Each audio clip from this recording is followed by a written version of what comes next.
Meu nome é Péricles Duarte, eu sou médico e professor da UniOeste, Cascavel, Paraná, e sou médico da UTI geral. E nós criamos o ambulatório interdisciplinar de segmento e terapia intensiva no ano de 2008 com um objetivo muito claro. Hoje, a maioria dos pacientes que passam por uma UTI, mesmo uma UTI de pacientes graves como a nossa aqui do Hospital Universitário, a maioria sobrevive. Então nós tivemos a ideia de fazer um ambulatório para checar, para avaliar esses indivíduos, essas pessoas, como eles estão 2, 3 meses após a alta da UTI. Já que a nossa meta já não é apenas a sobrevivência do paciente, e sim a qualidade de vida a médio e longo prazo depois. Portanto, a gente criou esse ambulatório que é multiprofissional, interdisciplinar, das equipes de psicologia, fisioterapia, fonoaudiologia, enfermagem, nutrição, serviço social e medicina, os quais acompanham esses pacientes aproximadamente 2 meses após a alta do hospital. E aí nós podemos então avaliar se há alguma consequência e se nós estamos conseguindo o nosso objetivo, que é devolver esse indivíduo para a sociedade na melhor condição possível. Esse ambulatório foi criado de uma maneira relativamente espontânea no ano de 2008 e desde 2011 ele é um PDA, ele é um projeto da universidade. É um projeto, como eu falei, multiprofissional e que, o nosso objetivo não é apenas de assistência, mas também de pesquisa e extensão. Apesar de ser um projeto de extensão, várias atividades de pesquisa têm sido feitas anexas a esse projeto. Por exemplo, no ano de 2014, nós fizemos um trabalho e apresentamos no Congresso Brasileiro de Terapia Intensiva, em Goiânia, e esse trabalho foi premiado como o melhor trabalho do Congresso, graças à avaliação da qualidade de vida dos pacientes pós-UTI.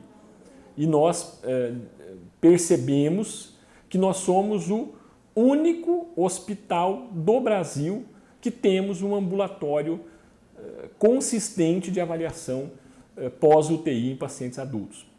Então essa é uma inovação e essa é uma contribuição que a gente possa estar dando tanto de assistência aos nossos pacientes, de pesquisa, mas também de estímulo a outros locais que possam continuar então o nosso trabalho, ampliar o nosso trabalho no sentido de avaliar os pacientes pós-UTI.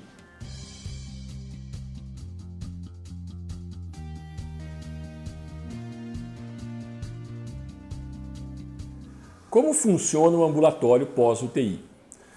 A maioria dos nossos pacientes são da região oeste do Paraná. Esse termo é um termo bastante amplo, mesmo em região sudoeste ou norte nós atendemos. Cerca de 58% dos pacientes são de Cascavel, significa que quase a metade não é da nossa cidade. E isso já é um desafio muito grande, localizar essas pessoas. Então nós temos então uma equipe dentro da equipe do ambulatório que ativamente busca essas pessoas, tenta localizá-los para marcar esse retorno, essa visita no nosso ambulatório. Uma vez o paciente vindo até aqui, algumas vezes ele está caminhando e algumas vezes está de cadeira de rodas ou até mesmo ainda de maca, se recuperando desse problema que ele teve, o paciente então é avaliado em vários processos, um atrás do outro. Basicamente é feita então a identificação do paciente com os dados que nós já conhecemos e que são rechecados.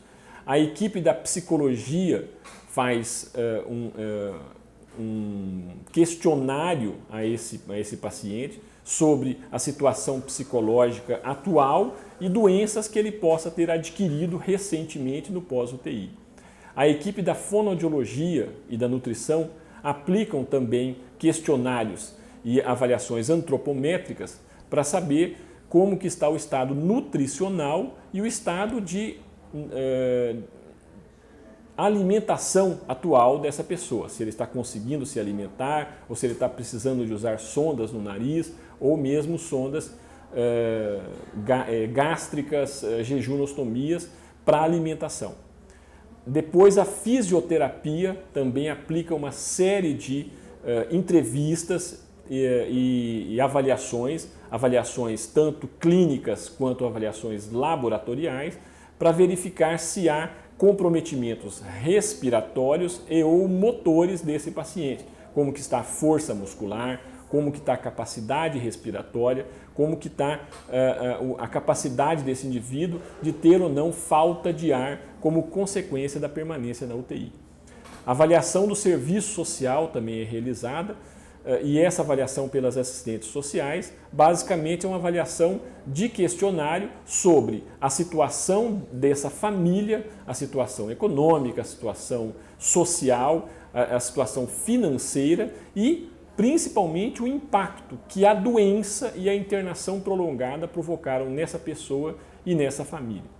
E por último, o médico propriamente dito faz uma avaliação clínica sobre eventuais problemas que o paciente possa ter, sejam doenças antigas, doenças novas e as sequelas que o paciente pode ter.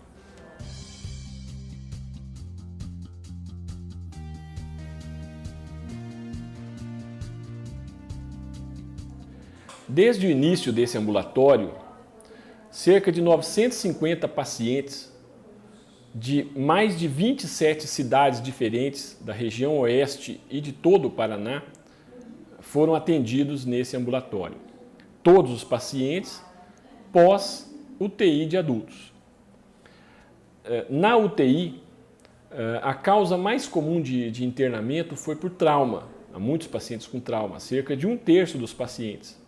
E aproximadamente 1/3 por doenças clínicas e doenças médicas de um modo geral. Consequentemente, a média de idade por haver muitos pacientes com trauma é extremamente baixa, de cerca de 46 anos. Mas há uma heterogeneidade muito grande, já que há pessoas idosas com doenças clínicas que internaram na UTI por AVC, ou por infarto, ou por problemas como enfisema pulmonar e insuficiência cardíaca. Na nossa avaliação da UTI multiprofissional, cada setor tem dados bastante relevantes do que nós encontramos nesses pacientes. Por exemplo, a equipe da psicologia encontrou que 45% dos pacientes avaliados tinha algum tipo de distúrbio psicológico relativamente importante, sendo o mais comum a ansiedade. Um dado muito impressionante também é que cerca de 46% dos pacientes tinham memórias de ilusão. Ou seja, esses pacientes relatavam memórias bizarras do período em que ele ficou na UTI, obviamente não verdadeiras, como se lembrar de um elefante voando ou coisa parecida, indicando uma situação bastante comum e grave na UTI, chamada delírio, e que tem graves consequências para os meses seguintes do paciente. O paciente fica com um distúrbio psicológico e psiquiátrico dessa gravidade que ele ficou na UTI e da assistência que ele ficou. Quase todos os pacientes ficaram com respiração artificial, ventilação mecânica, indicando que eram pacientes bastante graves. É o nosso padrão aqui da UTI. A fisioterapia, os dados também são bastante relevantes. A espirometria, aquele teste de soprar que é realizado, que vê o funcionamento do pulmão de uma pessoa, mostra que 49% tem algum distúrbio, seja um distúrbio obstrutivo, como uma bronquite, ou um distúrbio restritivo de um pulmão que não consegue se expandir adequadamente. Também a avaliação de força muscular mostra que grande parte dos pacientes tem distúrbios de força muscular, ou seja, estão com fraqueza nas pernas ou nos braços, e 42% dos pacientes têm dispneia, ou seja, cansaço e dificuldade para respirar, tanto pela diminuição da força para respirar, quanto pelo problema respiratório propriamente dito.